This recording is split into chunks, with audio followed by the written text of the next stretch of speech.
Hey friend, this is Brandon here from This Is Tech Today, and maybe you just got your hands on a Samsung Galaxy S10, an S10 Plus, or an S10e, and you've been looking at a few videos trying to find some tips and tricks for it, but maybe you haven't learned anything new yet. Well, hopefully this video is for you. Here are my top 15 tips, tricks, and hidden advanced features for the Samsung Galaxy S10, S10 Plus, and S10e. This is especially good if you're an iPhone switcher or a novice Android user, and make sure you check out the 15th tip. I've never seen anything like that before. So let me help you out, because this is Tech Today.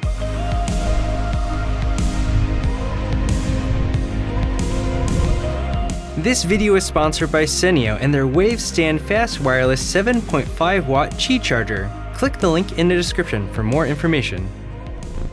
Okay, so tip number one may be a little bit intimidating if you're not like a hardcore Android user, but trust me, you're not gonna break anything. This is the first setting that I change every single time I get a new Android device. So you'll wanna go to your settings, hit the little gear icon, go all the way down to the bottom to About Phone, and then click on Software Information.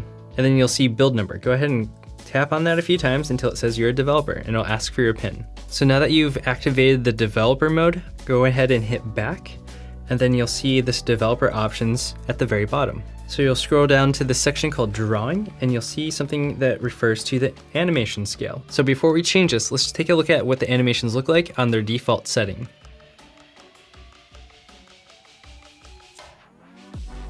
Okay, now we'll go to Window Animation Scale, and I always choose 0.5, go Transition Animation Scale, and Animator Duration Scale. So now let's check out those animations again.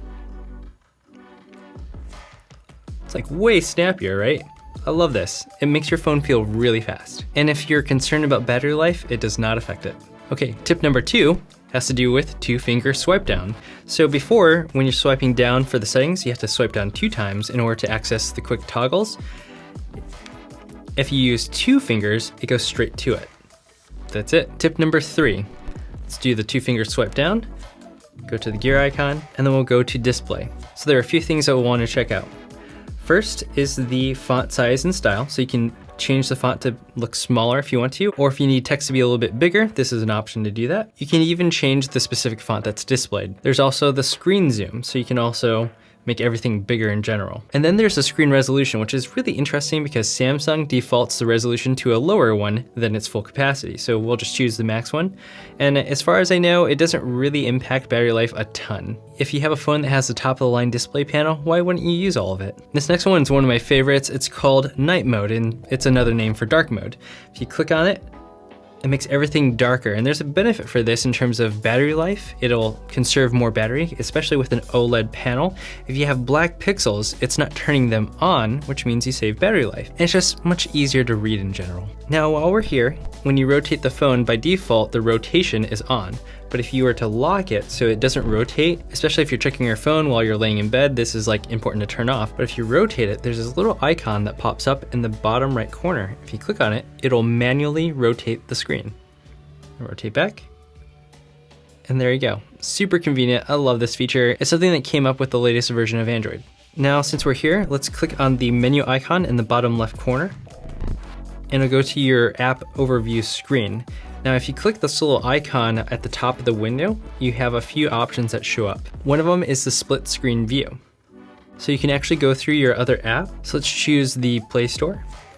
And then you see how it has a split screen here, and you can just adjust it by hitting this little bar and dragging it. And if you wanted to type something, your keyboard still shows up. This is super helpful, especially if you want to type out an email and you need to look at your notes. And to get out of the split screen view, you just drag down all the way to the bottom, and that's it. So this next one is a lot like the Facebook Messenger pop-up little bubble thing for chat. So if you hit that menu button again at the bottom, and then hit the icon for the app, you'll see this open pop-up view. And it pops up this little window that you can drag around. What's interesting is if you hit this second icon here, it'll minimize it into this little icon that you can drag around, just like the chat heads on Facebook Messenger. And then you just tap on it and it opens it up. So you can drag it anywhere you want, and you can even adjust how translucent that screen is. And then the third one is to maximize it to its normal view. Now again, let's click on that menu button and hit the little icon, And then there's an option to pin this app. This is really helpful. Say if you were to give your phone to a child to play a game and you don't want them to exit the app and mess around with your phone, or you're just letting someone borrow your phone to make a phone call. So while it's pinned, they can't get out of it. So you see how I'm hitting the home button and it's not working? So they're only able to navigate around that particular app. To get out of it, you hold simultaneously both the left and right icons. And it's unpinned, and then you can get out. Now this next one's super simple. It's a fast app switcher. If you double tap really quick on the app switcher, it'll go to your last app. So you can toggle between the two, just with a double tap. Now this 10th tip will help us adjust this navigation bar that we've been using. So if you're in your settings, go to your display, and then go all the way down to navigation bar. So if you're used to something like a Pixel device, this is really helpful. And then for the 11th tip, you can use gestures, but don't use gestures. It's bad. It's weird. So depending on how you have your buttons oriented, you can either have the app overview by swiping up, you can go back by swiping up, or swipe up from the middle to go home. I really don't like this one too much. So good try, Samsung, but this isn't it. I'm gonna turn that off.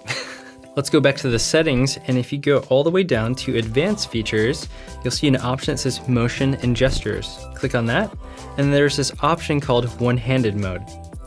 And there are two different ways to activate this. You can either have it set up so that you hit the home button 3 times, or you swipe up from the edge. So let's check out the gesture real quick.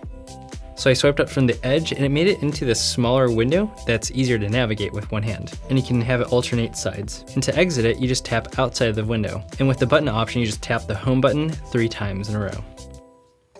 There you go. And once again, you can exit just by tapping outside the window. And there's a bunch of other really cool things that you can do in the motions and gestures. So go ahead and poke around in there. But let's go back and we'll click on Dual Messenger.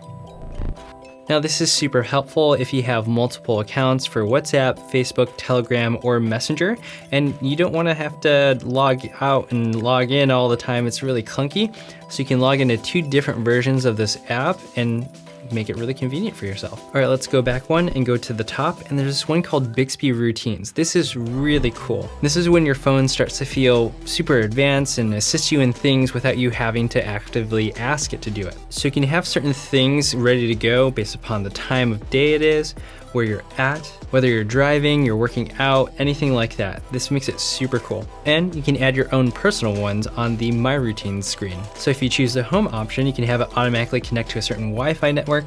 You can have your phone either on vibrate or with the ringer on, a bunch of different things that just naturally happen according to your tastes. And then let's go back one more time. And then all the way at the bottom of this screen, there's a feature that I don't see that often. It's called Send SOS Messages. So click on that. So now this is set up so that if you hit the power button 3 times in a row, it can send a message to certain people. So you pick an emergency contact, and then what will happen is it'll take a picture the moment that you hit that button 3 times. You can also have it record for 5 seconds. So say something crazy is happening, something like out of Taken, you can kind of say something about where you are or what someone looks like in the 5 seconds that it's recording. And then it'll send it out right away to your emergency contact. So those are my favorite tips, tricks, and hidden features. I'm sure there's plenty others I haven't mentioned for this phone because it can do a lot. But if you have some favorite ones, go ahead and leave some comments down below and help everyone else out. And don't forget to join the This Is Tech Today community Discord chat. We'd love to have you there. There's a link in the description. And please share this with others. I'd really appreciate it. Thank you for watching This Is Tech Today, where we talk about the intersection of technology in our everyday lives, in business, and in all things creative. Until next time.